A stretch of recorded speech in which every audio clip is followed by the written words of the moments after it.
Good evening. I'm Jason Kishinev, congressional candidate here in District 5 and a progressive Democrat. You know what I didn't hear in the presentation was I didn't hear that any of this was scientifically proven to be safe, because it's not. Why does the International Association of Firefighters oppose cell antenna on all fire stations? Firefighters develop symptoms such as memory problems, intermittent confusion, and problems with weakness. Dr. Heuser, who conducted a pilot study of firefighters at a station with cell towers, says their brain scans suggest that even low-level radio frequency can cause cell damage, and worries about more vulnerable populations, such as children. We found abnormal brain function in all of the firefighters we examined, he said. The level of radiation they were exposed to were well within the FEC guidelines.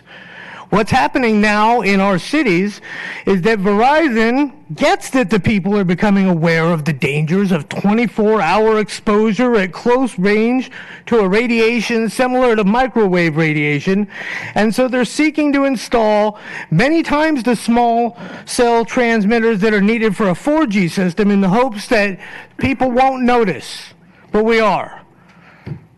Then they will suddenly switch from 4G to 5G, but it will be too late because they will already have been installed.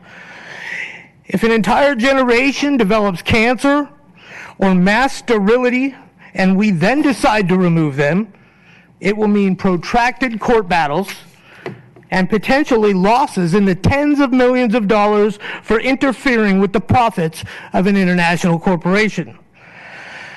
You've heard the numbers that they gave you, 700 texts, 100 people support, 40 signatures. They call that overwhelming support for their project. There's, 80,000 people in Napa? That's not overwhelming support.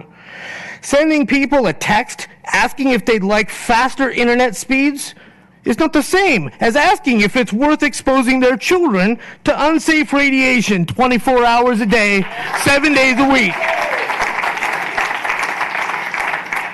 I heard one of the gentlemen say in their presentation that they tried to put them in as few of the residential areas as possible, but by their own map, it looks like they're in a whole lot of residential areas, and when these are built, they're gonna ask for more.